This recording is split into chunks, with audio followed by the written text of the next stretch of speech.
नमस्कार, प्रणाम। ये नवरात्र है और नवरात्र के इस अद्भुत पर्व पर, या ये कहूँ कि नवरात्र के इस सेलिब्रेशन 2016, या ये कहें कि नवरात्र की आप सबको हार्दिक शुभकामनाएं। ये नवरात्र है और इस नवरात्र पर मैसेज देना, संदेश देना बनता था, तो आज प्रयास किया कि आपसे नवरात्र पर मुखातिब हुआ जाए, चर्चा की जाए। नवरात्र की 9 मतलब 9 दिन, रात्र मतलब रात्रि। नवरात्र पर रात्रि में साधना करना अति महत्वपूर्ण माना जाता है। और महत्वपूर्ण ही नहीं, ये इंसान के लिए संकल्प भी है।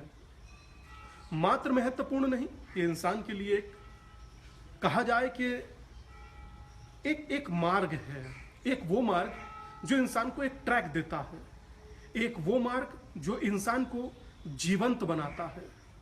इसमें हम उपवास रखते हैं, व्रत रखते हैं। हालांकि अपनी अपनी तरह से लोग उपवास रखते हैं, मगर कुछ लोग जब इस नवरात्र में उपवास रखते हैं तो साइंटिफिकली इंसान अपने आप को, अपनी बॉडी को डिटॉक्स कर लेता है, एल्कलाइन कर लेता है। तो बड़ा महत्वपूर्ण है ये उपवास।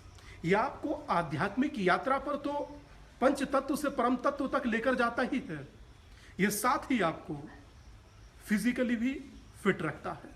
तो ये नवरात्र इस करके भी बहुत महत्वपूर्ण हो जाता है, मगर उन लोगों के लिए बड़ा सोचना, चिंतन और समझने जैसा है जो लोग नवरात्र में मात्र उपवास तो रखते हैं, मगर वो ये नहीं सोच पाते कि नवरात्र में उपवास रखना सफिशिएंट नहीं है, महत्वपूर्ण नहीं है। उससे बढ़कर भी बहुत सी चीजें हैं।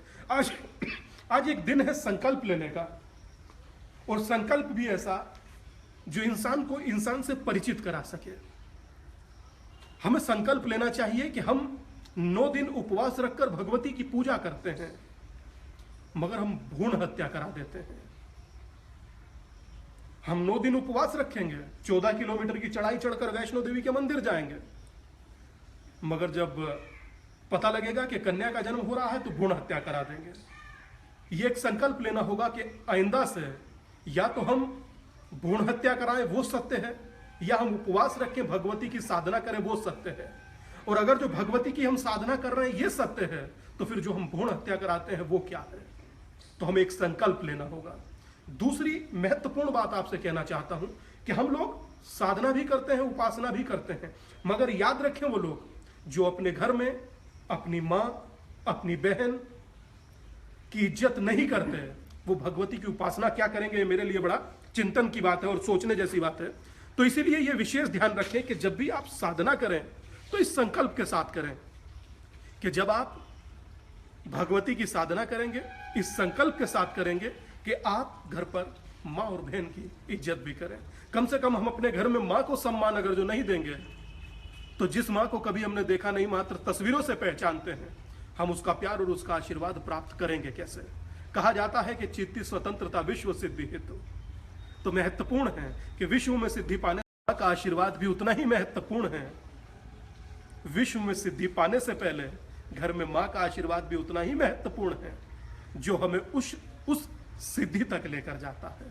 तो ये कुछ महत्वपूर्ण बातें थी मैं जो आपसे चर्चा करना चाहता था। पर यह भी कहना चाहता हूं कि आज जरूरत है हम लोगों को एक सही मार्गदर्शक की, वो मार्गदर्शक जो हमें एक दिशा भी दे और दशा भी है। और याद रखिएगा, हर मार्गदर्शक हर इंसान के भीतर छिपा है। आपका मार्गदर्शक, आपका गुरु आपके भीतर छिपा है। और आपको याद होगा कि बुद्ध ने कहा था, आपो दीपो भवा, कि अपने दीपक खुद बनो, अपनी शरण खुद बनो, अपनी यात्रा खुद बनो, अपनी लाठी खुद बनो। तो जब तक हम खुद सब कुछ नहीं बन सकते या अपने लिए हम खुद कुछ नहीं कर सकते, तो हमारा किसी के लिए भी करना उतना ही निरर्थक होगा जितना हम किसी के प्रति बिना देखे उसका अपमान कर देते हैं या उसके प्रति और चंद बातें कहते हैं।